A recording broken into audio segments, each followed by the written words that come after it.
noite, meus irmãos. Vamos abrir as nossas Bíblias lá em Josué, no seu último capítulo, capítulo 24. Josué,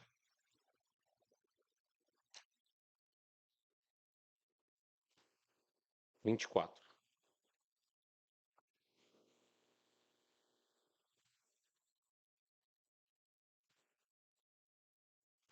Nós vamos ler quase até o final.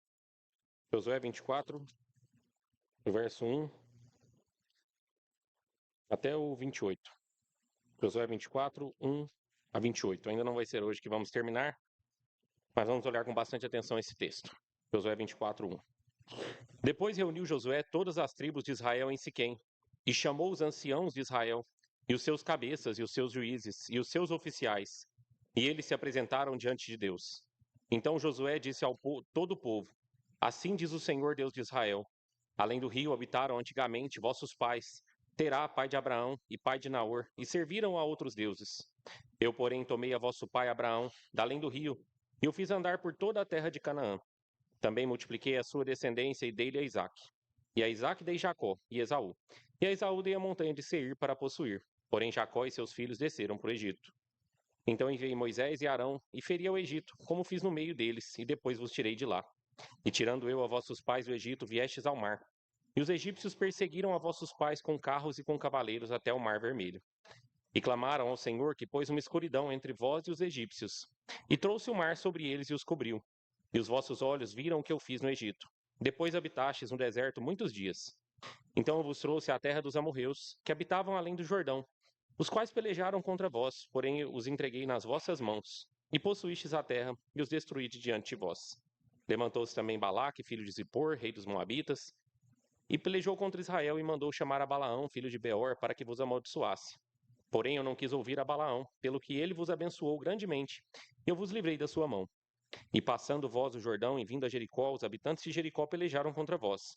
Os amorreus, os perizeus, os cananeus, os heteus, os gergazeus, os heveus, os jebuseus, porém os entreguei nas vossas mãos. E enviei vespões adiante de vós, que os expulsaram de diante de vós, como a ambos os reis dos amorreus, não com a tua espada nem com teu arco. E eu vos dei a terra em que não trabalhastes, cidade que não edificastes, e habitais nelas e comei das vinhas e dos olivais que não plantastes. Agora, pois, temei ao Senhor, e servi-o com sinceridade e com verdade. E deitai fora os deuses, os quais serviram vossos pais, além do rio e no Egito, e servi ao Senhor. Porém, se vos parece mal aos vossos olhos servir ao Senhor, escolhei hoje a quem sirvais. Se aos deuses a quem serviram vossos pais, que estavam além do rio, ou aos deuses dos amorreus em cuja terra habitais. Porém, eu e a minha casa serviremos ao Senhor. Então respondeu o povo e disse: Nunca nos aconteça que deixemos o Senhor para servir a outros deuses. Porque o Senhor é nosso Deus. Ele é o que nos fez subir a nós e a nossos pais à terra do Egito, da casa da servidão, e o que tem feito estes grandes sinais aos nossos olhos. E nos guardou por todo o caminho que andamos, e entre todos os povos pelo meio dos quais passamos. E o Senhor expulsou de diante de nós a todos esses povos, até o amorreu, morador da terra. Também nós serviremos ao Senhor, porquanto é nosso Deus. Então Josué disse ao povo: Não podereis servir ao Senhor, porquanto é Deus santo e Deus zeloso, que não perdoará a vossa transgressão, nem os vossos pecados. Se deixardes ao Senhor e servirdes a deuses estranhos, então ele se tornará e vos fará mal, e vos consumirá, depois de vos ter feito bem. Então disse o povo a Josué: Não, antes ao Senhor serviremos. E Josué disse ao povo: Sois testemunha contra vós mesmos, de que escolhestes ao Senhor para o servir. E disseram: Somos testemunhas. Deitai, pois, agora fora aos deuses estranhos que há no meio de vós. E inclinai o vosso coração ao Senhor Deus de Israel. E disse o povo a Josué: Serviremos ao Senhor nosso Deus e obedeceremos à sua voz. Assim, naquele dia, fez Josué aliança com o povo e lhe pôs por estatuto e direito em Siquém. E Josué escreveu essas palavras no livro da lei de Deus. E tomou uma grande pedra e a erigiu ali debaixo do carvalho que estava junto ao santuário do Senhor. E disse Josué a todo o povo: Eis que esta pedra nos será por testemunho, pois ela ouviu todas as palavras que o Senhor nos tem falado. E também será testemunho contra vós, para que não mintais a vosso Deus. Então Josué enviou o povo, cada um para a sua herança. Até aqui. Vamos a Deus mais uma vez em oração? Senhor, diante da sua palavra, absoluta, verdadeira, nós, ó Deus, nos voltamos com todo cuidado, todo zelo, ó Deus, o temor necessário. Suplicamos, ó Deus, para que o Teu Espírito Santo esteja conosco nessa noite. Ilumine, ó Deus, as nossas mentes, nosso coração. Por favor, ó Deus, não nos deixe, ó Deus, nos enfadarmos com a Sua palavra. Não nos deixe, ó Deus, desviarmos a nossa atenção. Não nos deixe, ó Deus, nos perdermos nos nossos próprios pensamentos. Ajuda-nos, ó Deus, a entender o que o Senhor tem para nós nessa noite na Sua Escritura. Que possamos, ó Deus, verdadeiramente entendê-la, compreendê-la e aplicá-la, Deus, aos nossos corações e às nossas vidas. Por favor, ó Deus, que eu contribua nesse sentido, que eu seja usado pelo Senhor, ó Deus, e não seja um empecilho para os meus irmãos. Que todos nós, ó Deus, cheguemos ao conhecimento de Cristo Jesus, a um conhecimento, ó Deus, glorioso. Por favor, nos ajuda. Assim nós oramos por meio de Cristo Jesus. Amém. Nós estamos aqui continuando a nossa série de sermões em Josué. E o título, da nossa passagem, Venha o Teu Reino, o título do nosso sermão de hoje é Ninguém pode servir a dois senhores. Ninguém pode servir a dois senhores. Nós vimos os profetas menores recentemente na EBD, e lá começa um tema muito forte, que se aprofunda nesses profetas, mas vocês vão ver que já começa desde os livros de Moisés e aqui em Josué também, que é a realidade do relacionamento de Deus com o seu povo, que é descrito nos termos de um casamento. Ora, a gente poderia descrever assim, um grande senhor, todo-poderoso, exaltado, magnífico, perfeito, escolhe para si uma noiva, uma esposa, traz ela para perto de si, cuida, guarda, zela, protege em todos os sentidos. Esse é o relacionamento do nosso Deus com o seu povo. Esse é o relacionamento descrito de Deus com o povo de Israel na Antiguidade. E também descrito para a igreja nos tempos de hoje. A saber, nós somos a noiva do nosso Senhor Jesus Cristo. Essa descrição gloriosa que apresenta essa realidade do relacionamento de Deus conosco, a profundidade desse relacionamento, mas também deixa de um modo muito pesado a quebra dessa aliança. Tal como uma esposa, um marido que vai contra aquele que é da sua própria carne, o seu marido ou a sua esposa, num adultério, numa traição. Assim somos nós quando vamos e servimos a outros deuses. Assim somos nós quando deixamos que o nosso coração se perca do Senhor. Assim somos nós quando não colocamos o nosso Senhor em primeiro lugar nas nossas vidas. E a Bíblia descreve esses termos de quebra da aliança como um adultério espiritual. Nós vamos ver que no capítulo 24 de Josué, Josué está chamando a atenção do povo justamente a que vivam em fidelidade e que não cometam então esse adultério espiritual. Que eles fiquem atentos quanto a essa realidade do Deus que os chamou. Há muitas coisas paralelas desse capítulo com o anterior. Nós estamos aqui nesse discurso final de Josué. Desde o capítulo 22, ele deu um discurso para as 2,5 tribos. E agora ele faz um discurso para todo o povo no capítulo 23, já velho, entrado em dias, como diz o último capítulo. E nesse capítulo 23 e 24, Josué, então, chama a atenção do povo e alguns paralelos, de novo aparecem aqui no capítulo 24, tal como expusemos no capítulo 23. Josué faz de novo com que o povo olhe aqui para o passado. O que Deus havia feito por eles. Num passado distante, lá em Abraão, no maior evento de libertação, no Êxodo, e também num passado mais recente, a saber, o próprio livro de Josué, como Deus havia feito aquele povo entrar naquela terra e como ele tinha dado terra para eles, casas que eles não construíram, plantações que eles não plantaram, poços que eles não cavaram. Olhem bem isso daqui, Deus está mostrando que ele elegeu eles em Abraão, em Isaac, em Jacó, não por nada que eles tivessem, pelo contrário, eles eram adoradores de falsos ídolos lá do outro lado do Eufrates. Abraão e até mesmo a vida de Jacó também marcada por alguns problemas. Mas então, Deus elegeu esse povo e tomou esse povo para si. Nesse sentido, da noiva, é uma noiva que é ninguém, suja, que não tem nenhum adereço. Não tem nada que interesse aquele senhor, aquele grande homem. Uma esposa que é escolhida aqui não por nada que ela possa oferecer, pelo contrário. E também então nos é apresentado aqui a redenção, o grande evento de redenção na história. E nós já estamos entrando no texto, viu, pessoal? Fiquem bastante atentos aqui, espertos, que a gente não vai reler esse texto. Vão lembrando aí o que a gente acabou de ler. Como é apresentado as coisas aqui. Primeiro é apresentado Abraão, agora na sequência é apresentado o Êxodo, mais ou menos ali na metade da primeira parte. Então o Êxodo, grande evento de libertação, a redenção. E então é apresentada a vitória. Como Deus então elege um povo, redime esse povo e leva esse povo até a vitória.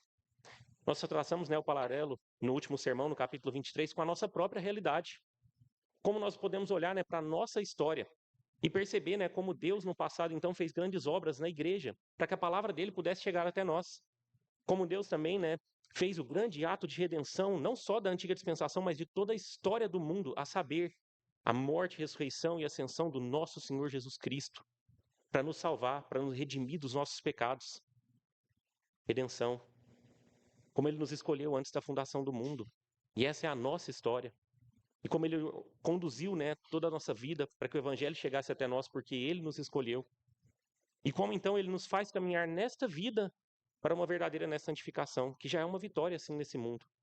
Mas claro, para muito mais que isso, para realmente, né, movermos o mundo, para realmente, né, impactarmos esse mundo, para realmente fazermos, né, conforme a vontade dele, que o reino venha. Essa é a nossa vitória, né, que Deus nos dá nesse mundo. Sim, né, nós olhamos então para a história do povo de Israel. Assim nós olhamos para a nossa história, para o nosso passado. E esse passado nos motiva a vivermos hoje. Olhe então, né, para a eleição que você recebeu. Olhe para a redenção que está sobre você. Olhe, né, para as vitórias que Deus tem te dado. Para a vitória última e final, que é certa. E então, viva de um modo diferente hoje. É isso, né, que está colocado no capítulo 23.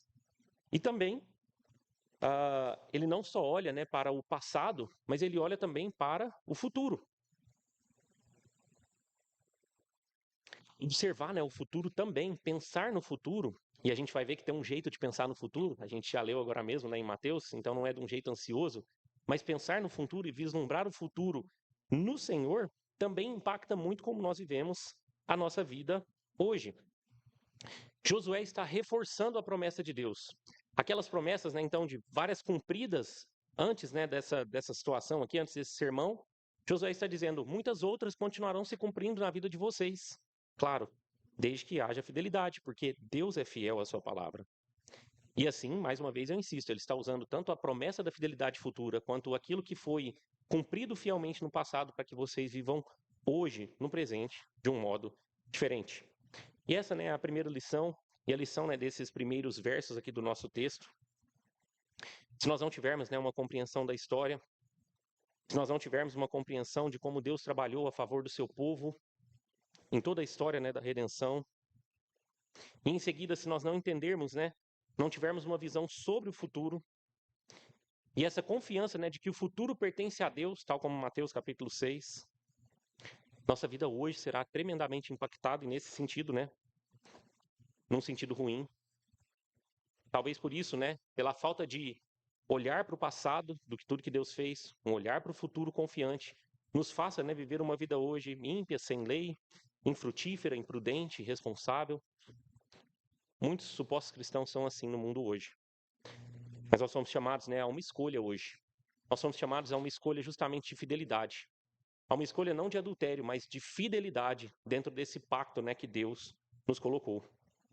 O que gira, né, da sequência dessa explicação histórica de Josué, e o nosso sermão de hoje, né, especialmente estará linkado com isso, é de não sermos idólatras. É de não cometermos adultério espiritual. É de seguirmos o primeiro mandamento, que eu anuncio mais uma vez aqui para os irmãos, tal como Josué mais uma vez está colocando diante de todos nós. Não terás outros deuses diante de mim. Falado em Êxodo 20, repetido, né, lá em Deuteronômio no capítulo 5, não terás outros deuses diante de mim. Nós não podemos ter outro senhor sobre as nossas vidas. Nós não podemos, né, colocar outros ídolos diante de nós, não só externamente, mas também nos nossos corações. De uma forma positiva, né, nós podemos dizer que esse mandamento é ter Deus como Deus. Ou seja, é colocá-lo na posição adequada nas nossas vidas, né, no nosso coração. É claro que ele sempre estará na posição adequada porque ele é Deus, mas é no sentido de como nós tomamos ele, né, em nós. Como você coloca ele no seu coração. Ele tem que ser prioridade máxima e absoluta, e nós falamos muito disso nos últimos sermões, né? Ele tem que ser o centro da sua existência e da sua história. E se ele não está sendo na sua vida, então, tristemente, digo para os irmãos, você está cometendo adultério espiritual. Você está indo contra o seu marido, contra o seu esposo fiel. Nós vamos ver, né, o quanto isso é pesado, sério, e é dessa maneira, né, como Josué está colocando as coisas aqui. Lembrem-se, Josué fala para eles, ele chama eles, né, eles se apresentam diante de Deus. Nós estamos aqui, né, diante da igreja, o povo de Deus reunido, a igreja do Senhor, né, e nós sabemos que o Espírito de Cristo anda, né, no meio da sua igreja. Eis a seriedade, né, de ouvirmos isso daqui. Eis a seriedade de virmos a cada culto. Josué, né, a gente vai ver isso mais adiante, mais para os versos finais que nós lemos, que ele está chamando o povo aqui para ratificar a aliança. Esse discurso inicial, né, esse sermão aqui, é colocado, né, e até essa pergunta que ele faz na parte mais famosa, lá no verso 15, né, escolham a quem vocês vão servir, tem a ver com o que ele vai fazer na sequência, que é ratificar a aliança. O último ato, né, público de Josué, da vida dele, é chamar o povo para a aliança. E lembrem-se, em cada culto que a gente vem aqui, e a gente ora juntos, e a gente ouve o sermão, e especialmente nós participamos da mesa, da ceia do Senhor, nós estamos ratificando essa aliança diante do Senhor. Por isso é muito sério o que você vai ouvir aqui hoje. E muito sério, então, a sequência do que vai acontecer. A sua resposta em oração, a sua resposta, né, de tomar essa ceia com todo o cuidado que ela merece, e ainda, né, a maneira como você vai se portar daqui em diante. Alguns detalhes ainda, né, nessa primeira parte, e vocês vão correndo os olhos aí nesses primeiros versos, e justamente, né, agora eu vou enfocar um pouco mais nessa questão, não da fidelidade de Deus, mas da idolatria. Olhem só, né, nos primeiros versos aí, no verso 2, os pais, né, de Abraão, Terá, pai de Abraão, pai de Naor, serviram a outros deuses. É um absurdo sem fim pensarmos que Noé, ainda vivo, e depois você volta lá nas genealogias e faz a conta dos que vêm aqui na sequência, né? Sem, Arfaxade, Sela, Eber, e aí mais alguns outros, e a gente percebe que nos tempos de Terá, o pai de Abraão, Noé ainda estava vivo. Sim, aquele que recebeu a aliança, aquele que viu toda essa obra grandiosa de Deus, de destruir o mundo, né, no dilúvio por causa do pecado dos homens. E então na descendência de Sem, na descendência semita, que vai dar a sequência aqui, né, que vai ser os ancestrais de Abraão, nós vemos a idolatria enfiando no meio deles. A idolatria entranhada já no meio desses homens. Lá do outro lado do rio. Que rio é esse? O rio Eufrates. Nós estamos falando aqui lá de onde Abraão saiu, lá de Ur, na Caldeia, né? Lá de Ur dos Caldeus, lá do outro lado do rio Eufrates. Os homens, né? A gente vai ver uma sequência aqui de idolatrias, né? Em vários lugares do mundo, mas começa-se aqui no mais distante, né? Então, lá longe, lá do outro lado do Eufrates, vocês seguiam, né? A falsos deuses. Como é, né? A perversidade humana mostrada, né? Pelos homens que logo tão cedo, né, foram entregues às superstições, à idolatria. Mas então eu quero que os irmãos comecem a perceber, né, desde o começo desse sermão, como nós também, né, fazemos assim tantas vezes. Como eu disse, né, para os irmãos, quando nós, né, deixamos de colocar Deus no centro da nossa vida e existência e colocamos outras coisas, quando nós não enxergamos a realidade à luz de que Deus é o ser supremo e o único Deus e verdadeiro Deus, de que nós fomos salvos por Cristo, na esperança que nós temos para o futuro também em Deus, se nós perdemos isso de vista, é a mesma coisa que esses homens fizeram aqui. E diante de tão grande salvação, tão grande, né, a operação foi feita pelo Senhor no dilúvio, né, de Noé, e tão glorioso foi o arco-íris, né, e a aliança feita ali, mas logo eles se desviaram. Mas e nós? E essa geração que sabe muito bem que Cristo Jesus veio ao mundo há 2000 anos atrás, sofreu, padeceu, se fez homem, carne, para morrer, né, por todos nós, para morrer pelos pecados, né, de muitos. E vendo, né, tão grande salvação, nós ainda nos entregamos a falsos deuses, a falsas perspectivas, a coisas da nossa cultura.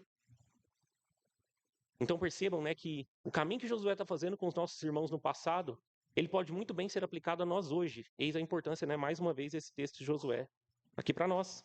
E eu insisto, Abraão não é escolhido aqui, então, porque ele tem uma descendência pura, porque ele é um cara, né, diferentão, porque Deus olhou então, né, no corredor do tempo da história, e isso já é uma perspectiva humanista, né, de ver a salvação, e olhou para Abraão e achou que Abraão teria fé.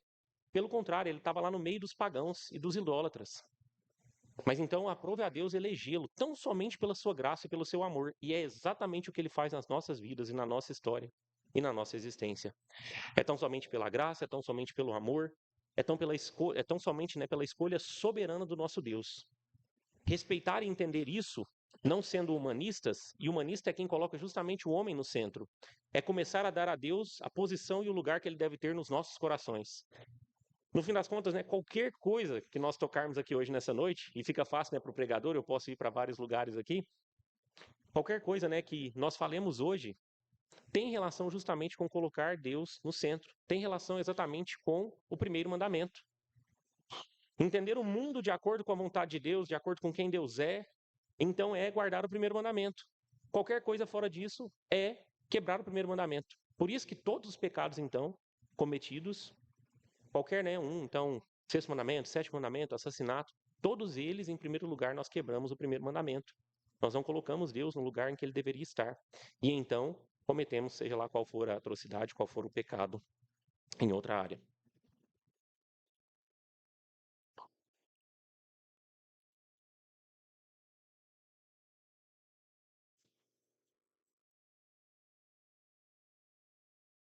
Eu quero já lembrar aqui com os irmãos e já olhar, né, para Mateus capítulo 6. Justamente, né, o texto da nossa liturgia que nós trouxemos, né, com todo o propósito e objetivo. A gente ainda vai ler mais alguns textos desses capítulos, mas vejam, eu quero fazer um link justamente com o que a gente estava vendo hoje cedo lá em Mateus. E a gente viu o Sermão da Montanha. Capítulo 5, 6 e 7 de Mateus são o Sermão da Montanha. Capítulo 5, nós falamos um pouco dele hoje pela manhã, como Jesus então vai falar sobre esses outros mandamentos.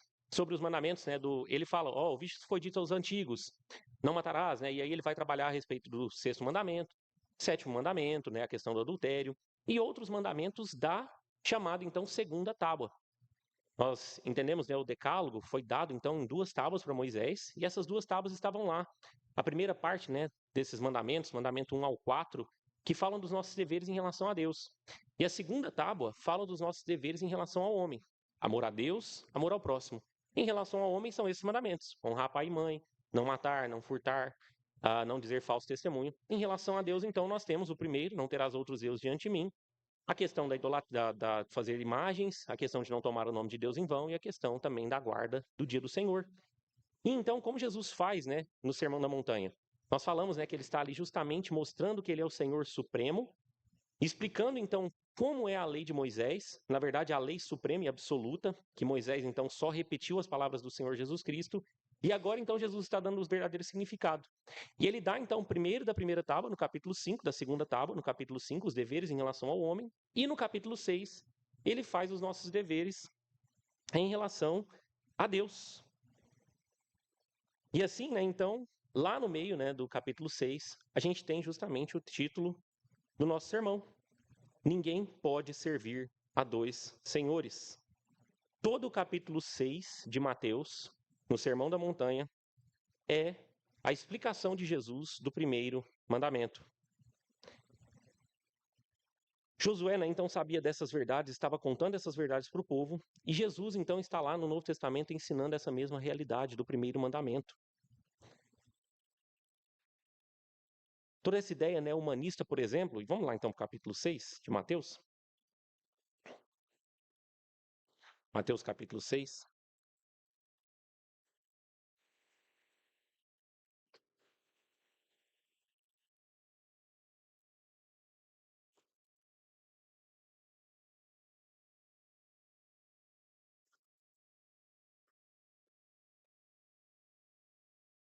Falava, né, agora mesmo, então, sobre a questão humanista, sobre colocar o homem no centro, sobre querermos, então, né, que nós sermos exaltados, nós termos algum tipo, né, de exaltação. E logo no começo, né, da exposição no 6º capítulo, Jesus fala, né, sobre a esmola. E no final do primeiro verso, que fala, né, que guardai-vos, vamos desde o começo, guardai-vos de fazer a vossa esmola diante dos homens, para serdes vistos por eles. Aliás, não tendes galardão junto de vosso Pai, que estás nos céus. No final do verso 2, em verdade vos digo que já tem o seu galardão. Verso 4, para que a tua esmola seja dada em secreto, e teu pai que vê em secreto, ele mesmo te recompensará publicamente. Nós não vamos falar sobre esmola aqui hoje, mas nós vamos falar, né, sobre qual o objetivo desse que dá a esmola para os homens verem. Esse que dá a esmola, né, para os homens verem, ele quer ser exaltado. Quando ele quer ser exaltado, ele está tomando a posição de Deus. Tudo que nós temos é de Deus. E se algo, né, da nossa parte pode ser feito por um irmão, por uma pessoa, um qualquer, né, até um inimigo, isso é Deus que permitiu. E a honra não é nossa. A honra é do nosso Senhor. Aqueles, né, então, que dão, buscando a sua honra própria, estão tomando algo que é do Senhor. E não é o Senhor, então, que está no centro. É Ele que está no centro. Vejam, né, como Jesus está explicando aqui a questão do primeiro mandamento, e ele começa assim. falando, né, a respeito dos homens colocarem a si próprios como centro. E vejam que esses que colocam a si mesmos, né, como querendo o louvor dos homens, eles têm esse galardão. O texto, né, então Jesus coloca: você já tem, né, o que você queria. Você já recebeu o aplauso dos homens, mas você não tem mais nada. Muito cuidado, então, quando você faz isso. Muito cuidado, né, então, quando você dá uma esmola, e aqui é qualquer recurso para qualquer pessoa em necessidade.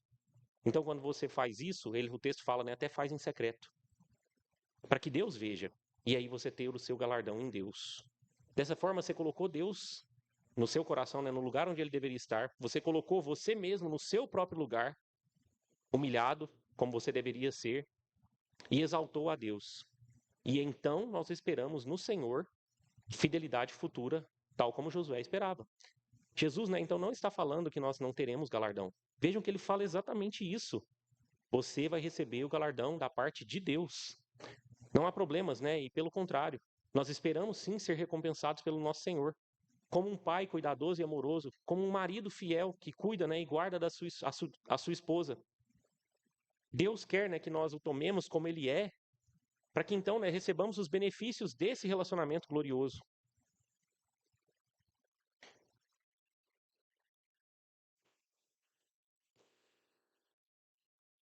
Josué, né, vai passar ali do verso 5 em diante, voltando lá para Josué. Deixa o dedo aí no capítulo 6, que a gente ainda vai voltar para esse capítulo. Mas eu queria começar a exemplificar essa observação, né, de Jesus falando sobre o primeiro mandamento. Josué, a partir do verso 5, né, como eu já disse, vai falar do povo no Egito, né, da saída no deserto.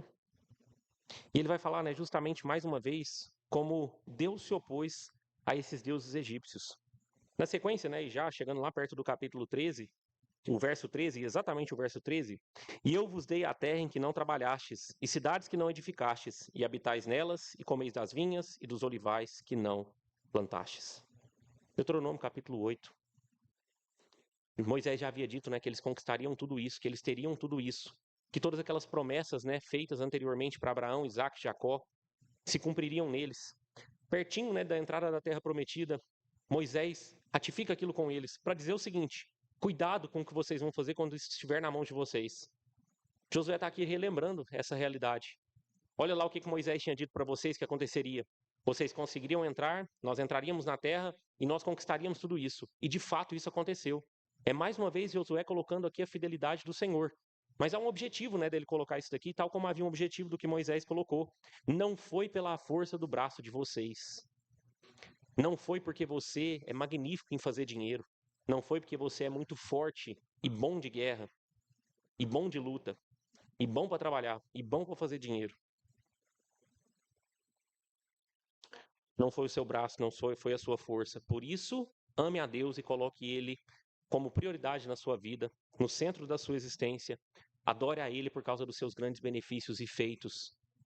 Saiba, né, que se você sai todo dia, e essa aplicação é direta para nós, se você sai todos os dias para trabalhar e tem condições de trazer recursos para sua casa, não é porque você não é o bonzão, não é porque você é o bonzão, é porque Deus permite isso, é porque Deus te dá saúde, é porque Deus te dá um trabalho, é porque Deus te dá uma porta aberta, um cliente, uma venda, uma possibilidade, um meio de conseguir e obter recursos.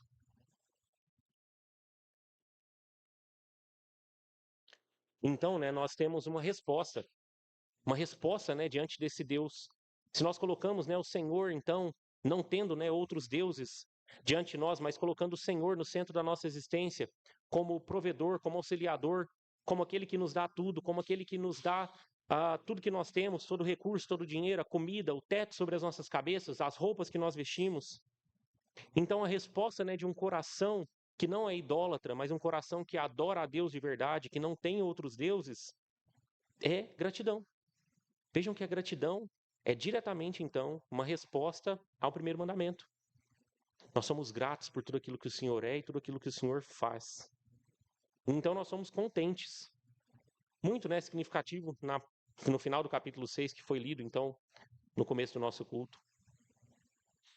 Nós somos contentes com tudo aquilo que Deus nos deu. E vejam, outra coisa que está diretamente ligada também ao primeiro mandamento, né? Nós não murmuramos. Nós não vivemos, né, uma vida de reclamação, uma vida de murmúrio, uma vida de lamento. Você acorda e já está tudo ruim. Chega no seu trabalho, bom dia para quem? Amanhã é segunda-feira. E como é que você vai acordar, né, numa segunda? Você vai acordar, né, igual os pagãos vivem? Nossa, segunda-feira, mais uma semana de trabalho, que tristeza, acordar cedo, frio.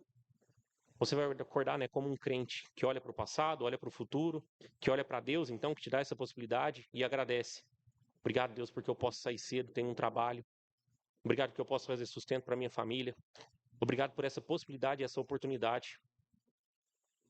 Que diferença, né, a vida do cristão em relação à vida do pagão. Eu não estou falando, né, percebam, e eu nem vou, né, me ater em falsas religiões, em falsas perspectivas hoje. Toda essa questão em torno da idolatria, que é sim fazer falsos deuses, erigir, né, falsos templos, seitas, toda essa bagunça, né, que tem no mundo aí fora.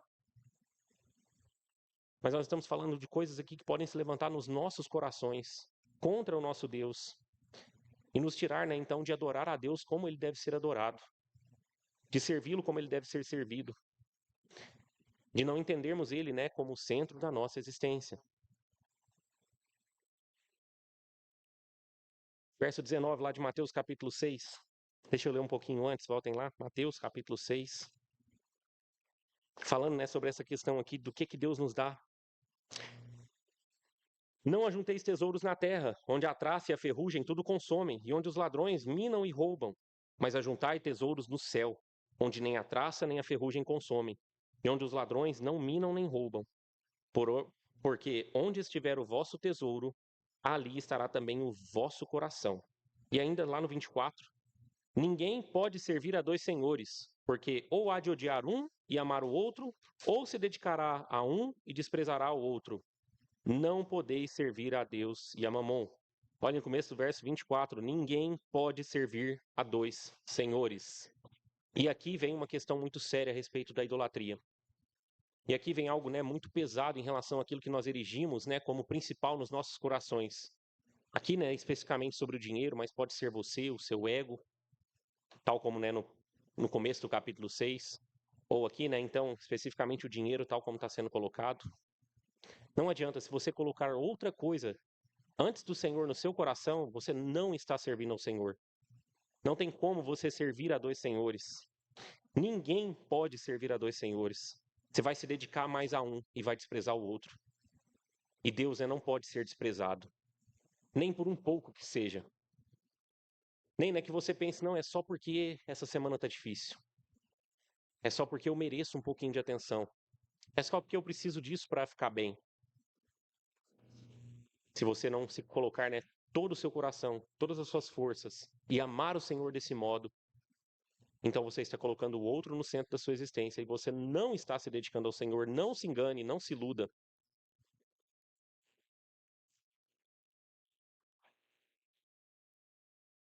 E então, né, falando sobre essa questão das coisas que nós temos nesse mundo, mais uma vez, o texto de Mateus é muito claro e muito paralelo, né, com o texto de Josué. Nós estamos correndo atrás do que nesse mundo? Sim, é importante sair para trabalhar, planejar, ganhar dinheiro, recursos. É com isso que a gente cuida das nossas famílias. É com parte, né, desse dinheiro que a gente faz avançar o reino no mundo em vários aspectos. Mas a grande questão, o problema é quando isso se torna o centro da nossa existência. Eu vivo para o trabalho, eu vivo para ganhar dinheiro, porque eu quero a casa, porque eu quero o carro, porque eu quero fazer mais coisas, que eu quero viajar. De repente, né, o centro da nossa existência é correr atrás disso, e nós estamos ajuntando tesouros. Tolo, Jesus vai dizer, né, em outro lugar. Mal sabia ele que a alma dele vai ser requerida essa noite. E se você morrer hoje, o que você vai apresentar? Suas casas, seu carro, seu dinheiro? Não vão valer nada diante do Senhor. Então ajuntem tesouros no céu.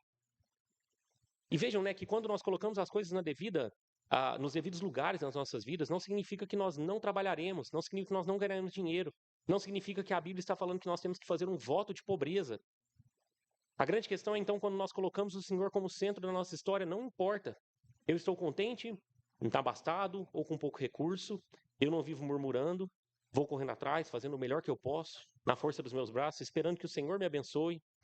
Eu não fico, né, desesperado nem ansioso, como diz, né, o final do texto. Vejam, né, que tanto essa preocupação, né, com o presente, com as coisas que estão acontecendo, como e aí vem a murmuração, né, às vezes, se nós não estivermos com o Senhor no lugar adequado, nós ficamos murmurando. Mas também, né, a demasiada preocupação com o futuro vai gerar pessoas ansiosas. Como esse é um mal, né, dos nossos tempos, da nossa sociedade. Sim, meus irmãos, preocupar-se com o futuro e planejar-se com o futuro não é um problema. Mas Jesus está deixando muito claro, no final do texto de Mateus, e Josué também está colocando, que a ansiedade, que leva sim a esses problemas, inclusive, que são até físicos. Ansiedade, né, e esses outros problemas aí da psicologia. Essas coisas são pecado. Começam, né, por causa de pecado. O pecado de viver ansioso. Lembrem-se, né?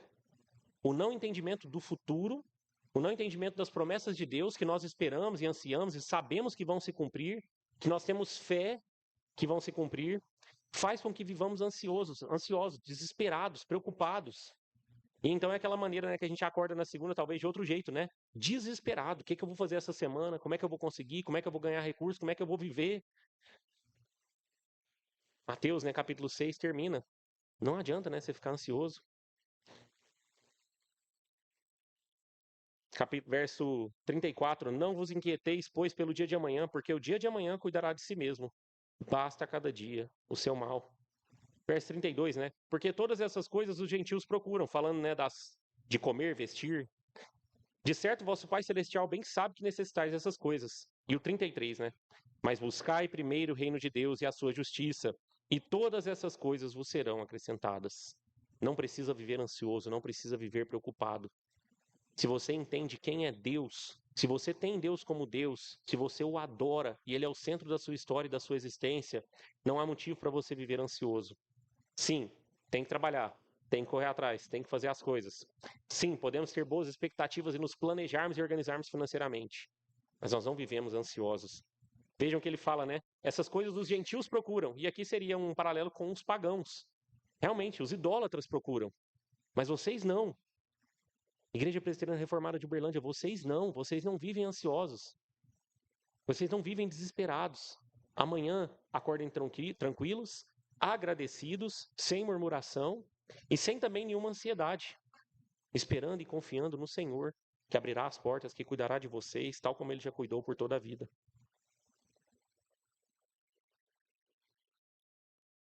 Então a gente chega na parte central, voltem lá para Josué. Josué, capítulo 24, verso 14. Agora, pois, temei ao Senhor e servi-o com sinceridade e com verdade. Deitai fora os deuses aos quais serviram vossos pais além do rio e no Egito, e servi ao Senhor. Porém, se vos parece mal aos vossos olhos servir ao Senhor, escolhei-a hoje a quem servais. Se aos deuses a quem serviram vossos pais, que estavam além do rio, ou aos deuses dos amorreus em cuja terra habitais. Eu vou deixar para ler o resto, né, depois, a mais famosa.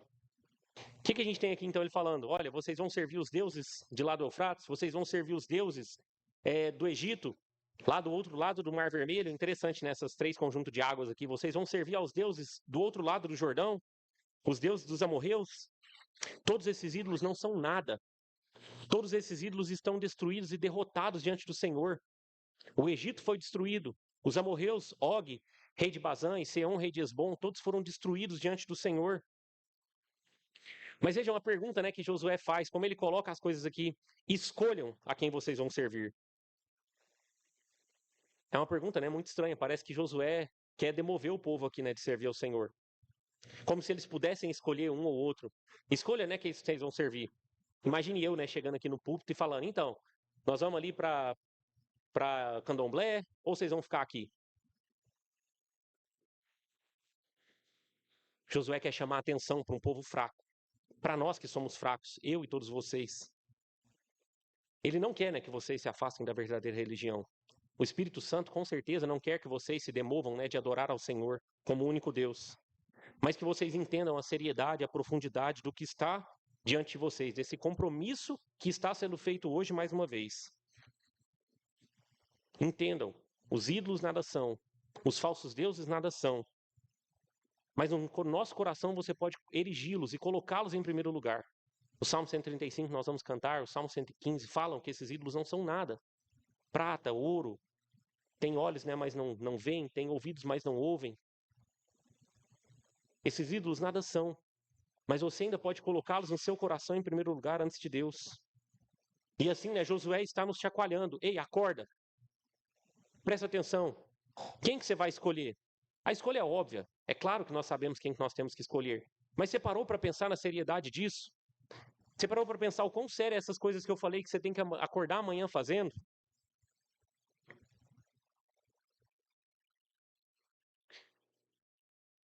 Servir ao Senhor é algo muito sério.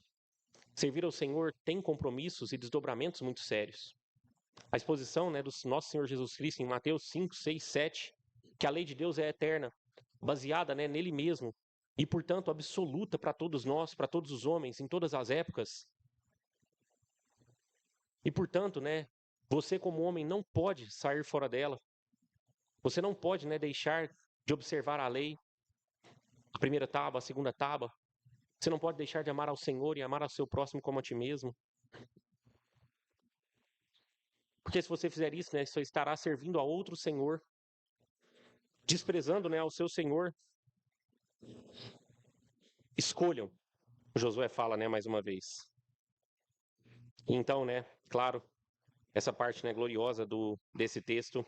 Porém, eu e a minha casa serviremos ao Senhor.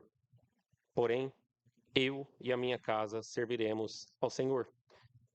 No português, né, nós temos aqui, até que fica, né, mais ou menos assim, para nós a gente entende, né? Esse significado envolve, né, nós vamos servir hoje, nós vamos continuar servindo ao Senhor. Josué, né, serviu sempre ao Senhor.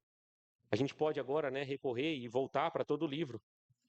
Não era alguém aqui dizendo, né, palavras vazias. Lembre-se, José foi o general que derrotou os amalequitas. Josué, desculpa.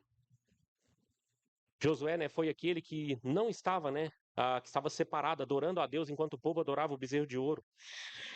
Josué foi aquele que se manteve firme junto com Caleb quando os espias trouxeram, temeram, né, aos pagãos. Ao invés de temer ao Senhor, ele temeu, escolheu temer ao Senhor.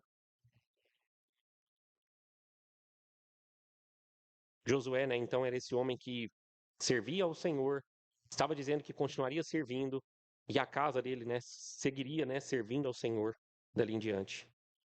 Esse, né, era o caráter de Josué. Nós já falamos como esse homem, né, merece o nosso respeito, a nossa honra, e que nós devemos sim segui-lo.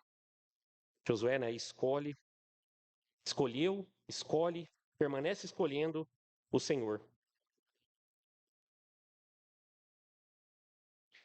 E ele está dizendo para eles, olha, isso não é uma escolha feita na euforia. Isso não é uma escolha sem contar, sem pensar nos desdobramentos dessa escolha. Josué está nos chamando a fazer a mesma escolha hoje, tal como ele chamou os nossos irmãos a fazer aquela escolha no passado.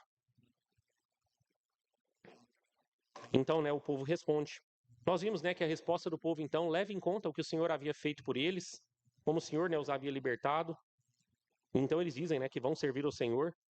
Mas Josué de novo insiste, verso 19.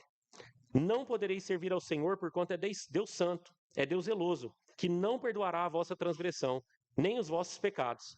Se deixardes ao Senhor e servirdes a deuses estranhos, então ele se tornará e vos fará mal e vos consumirá, depois de vos ter feito bem. De novo, Josué quer nos acordar, quer nos chamar a atenção.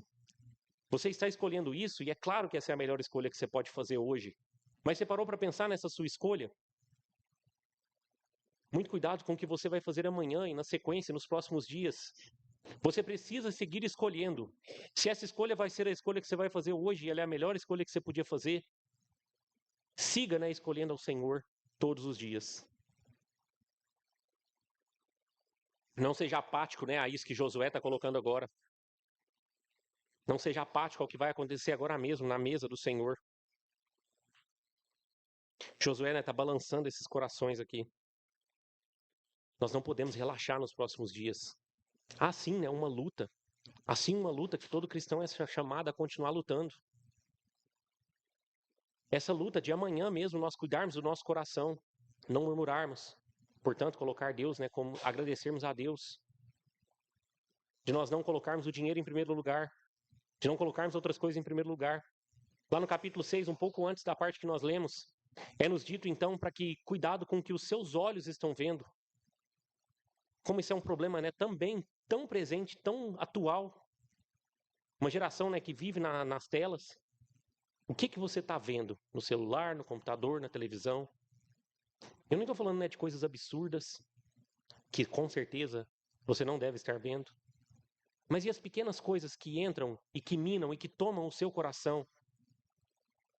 Pequenas concessões feitas, né, da nossa época, sobre os relacionamentos, que não precisam ser tão assim, sobre casamento. A gente não vai conseguir avançar muito nisso, mas pense, né, nisso que você tem visto. Está aberto aqui, né, na minha Bíblia. Candeia do corpo são os olhos, de sorte que se os teus olhos forem bons, todo o teu corpo terá luz. Se, porém, os teus olhos forem maus, todo o teu corpo será tenebroso. Se, portanto, a luz que em ti há são trevas, quão grandes serão tais trevas? Ninguém pode servir a dois senhores. Deixa eu ler mais um texto e a gente está caminhando para o final. Hebreus capítulo 10.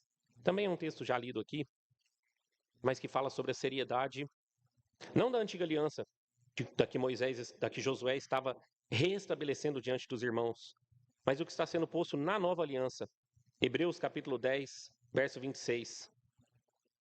Porque, se pecarmos voluntariamente, depois de termos recebido o conhecimento da verdade, já não resta mais sacrifícios pelos pecados, mas uma certa expectação horrível de juízo e ardor de fogo que há de devorar os adversários. Quebrantando alguém a lei de Moisés, morre sem misericórdia só pela palavra de 2 ou 3 testemunhas. De quanto maior castigo cuidais vós, será julgado merecedor aquele que pisar o Filho de Deus, e tiver por profano o sangue da aliança com que foi santificado, e fizer agravo ao Espírito da graça? Porque bem conhecemos aquele que disse: minha a vingança, eu darei a recompensa, diz o Senhor. E outra vez, o Senhor julgará o seu povo. Verso 31. Horrenda coisa é cair nas mãos do Deus vivo. A seriedade do que é colocado de nós na nova aliança. Não é na aliança mosaica ou na renovação da aliança com Josué. É na renovação da aliança diante de Cristo Jesus.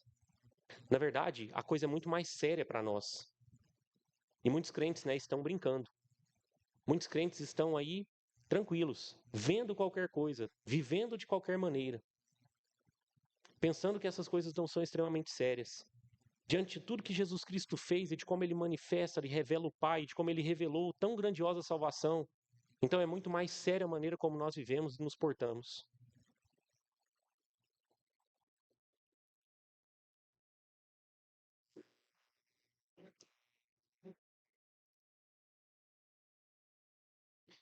Sim, né, como Josué, então, aquele dia, ratificou, né, reiterou a aliança diante daqueles irmãos. Ele escreve, né, e ali muitos entendem que ele estava terminando, né, o seu livro e colocando ele junto, né, do restante da escritura, e a gente recebe, né, Josué como um livro inspirado. Mas ele então erige, né, ali mais um monumento. Quantos monumentos, né, nós vimos em Josué? E mais uma vez aqui, mais um monumento é colocado em Siquém. É claro, né, uma pedra está ouvindo. É uma hipérbole, né, para dizer, olha, isso aqui está gravado, né, na pedra, isso aqui, vocês mesmos estão dizendo, né, vocês mesmos estão testemunhando. Então, pensem nisso, acordem, reflitam. Vocês tomaram essa decisão e ela é muito séria. Vocês, Igreja Presbiteriana Reformada de Uberlândia, tomam de novo essa decisão hoje e ela é muito séria. E ela precisa acompanhar vocês, não só amanhã, né, segunda-feira, mas todo o restante da semana, na maneira como você vai viver a sua semana, o seu sábado e o seu domingo de novo, e assim por diante. Josué sabe que nós somos falhos em prosseguir, né, quebrando esses ídolos no nosso coração. Ele sabe, né, coisa que Calvino ia dizer tempos depois, que o coração do homem é uma fábrica de ídolos. Nós somos muito bons em produzir ídolos, em ser idólatras, em colocarmos outras coisas no lugar de Deus no nosso coração. O alerta de Josué é justamente esse. Tenham cuidado com isso. O Espírito Santo, né, sabe muito bem dessa nossa dificuldade e está nos alertando hoje. Está alertando você, que está descuidado com o seu próprio ego, que está descuidado com a questão como você lida com o dinheiro, que está descuidado com a questão com que você deixa entrar nos seus olhos, com o que você vê, que está descuidado com a questão da ansiedade. É um chamado a você, que você volte para trás e tenha Deus como Deus verdadeiramente. Eu quero terminar lá no capítulo 6 de Mateus, olhando, né, para aquela parte que nós lemos também no começo do nosso culto. Nós lemos, né, o começo da oração do Senhor. E nós vimos, né? E ele está aqui falando justamente, né, de não orar diante dos homens. Ore, né, para o Pai. E ele então nos ensina, né, a orar no verso 9. Vocês vão orar assim: Pai nosso que estás no céu, santificado seja o teu nome, venha o teu reino. Essa frase aqui, né, que nós intitulamos a nossa série, que Josué, né, fala de um modo tão forte em relação a esse reino de Deus, que deve vir, né, ao mundo e ser estabelecido. Então ele continua, né, nos ensinando a orar. E eu não sei, né, se você tem um costume, se você já viu o povo recitando, né, a oração dominical, a oração do Senhor. E muitos, né, chegam lá no final, no verso 13, e a gente às vezes faz assim, né, não nos conduz à tentação, mas livra-nos do mal. Amém. Mas vejam, né, o restante do verso 13, que coloca Deus no seu devido lugar nos nossos corações, porque teu é o reino, e o poder, e a glória para sempre. Porque teu é o reino, e o poder, e a glória para sempre. Jesus está nos ensinando a orar, justamente quando ele explica o primeiro mandamento, e dizendo: olhe para o Senhor, ore ao Senhor nesse sentido, que dele é o reino, dele é o poder, dele é a glória. Ele é o centro da existência. Ele é o Senhor Supremo. Ele é o Rei dos Reis. Ele é o soberano. Ele é também o nosso auxílio, o nosso escudo, nossa proteção, a nossa segurança. Josué, Jesus, sabem muito bem, o autor de Hebreus, Paulo, das nossas dificuldades e do problema do pecado que se levanta sobre nós. O que faremos então, né? Para não cairmos naquilo que Hebreus capítulo 10 está dizendo. Recorram, né, ao que Hebreus fala um pouco antes. A âncora, que é o nosso Senhor Jesus Cristo, que é a obra dele feita por nós. A salvação bendita, crendo nesse Deus que é poderoso, glorioso, que reina, que pode até mesmo destruir e reconstruir nós, homens quebrados, que pode até mesmo fazer você, um idólatra, um pagão, se voltar para ele como você nunca pensou que poderia. Ore com fé, e nós oraremos, né, agora no fim do sermão, para que seja assim na sua vida e na nossa história. Vamos orar então? Senhor, tendo a Deus olhado a sua palavra, Deus, olhar essa realidade, ó Deus, olhado para nós. É muito triste, ó Deus, percebermos que tantas vezes nós somos idólatras. Tantas vezes, ó Deus, deixamos outras coisas tomar, ó Deus, o seu lugar no nosso coração. Nós nos arrependemos, Deus. Nós clamamos o seu perdão. Nós suplicamos, ó Deus, para que o Senhor nos ajude. Suplicamos, ó Deus, para que o Senhor faça com que nos voltemos para o Senhor com inteireza. Que verdadeiramente, ó Deus, nós cumpramos esse chamado, ó Deus, de amar o Senhor sobre todas as coisas. De amar ao Senhor, ó Deus, de todo o nosso coração, de toda a nossa alma, de todo o nosso entendimento. Que verdadeiramente, ó Deus, nós cumpramos assim, primeira tábua. E também, ó Deus, cumpramos em relação aos nossos irmãos. Porque uma vez que colocarmos, ó Deus, o Senhor no lugar certo nos nossos corações, então poderemos, ó Deus, pelo Teu Espírito, fazer a Sua vontade em relação a todos os aspectos da nossa vida. Por favor, ó Deus, nos ajuda. Tem misericórdia, Deus, do Seu povo, dessa igreja. Nós não queremos, ó Deus, viver uma vida de pecado, uma vida de idolatria, uma vida de paganismo. Nós queremos, ó Deus, viver uma vida que glorifica o Senhor. E então, ó Deus, experimentarmos essa dádiva, ó Deus, do que é colocado no começo do Sermão da Montanha, de sermos, ó Deus, bem-aventurados, de sermos felizes no Senhor. Realmente, ó Deus, quando dermos glórias ao Senhor, entendendo que o Senhor é o Deus glorioso, que o Senhor é Deus todo-poderoso, que o Senhor é digno de toda adoração, nós poderemos, ó Deus, viver nesse mundo a verdadeira felicidade. Nós queremos, ó Deus, experimentar isso. Sabemos, ó Deus, e temos certeza pela Escritura, de que o Senhor quer, ó Deus, que nos aproximemos com fé, e de que o Senhor, ó Deus, é galardoador daqueles que têm fé e daqueles que te buscam. Queremos ser esses, ó Deus, mas somos falhos, somos pobres, nus, temos dificuldade. Por isso, ó Deus, que no poder do Teu Filho, auxiliados, ó Deus, pelo Teu Espírito, possamos, ó Deus, por favor, adorá-lo. Possamos, ó Deus, não negá-lo. Possamos, ó Deus, colocá-lo como centro nos nossos corações. Por favor, ó Deus, ajuda esse povo Ajuda o seu povo. Tem misericórdia. Nós oramos assim por meio do nosso Senhor Jesus Cristo. Amém.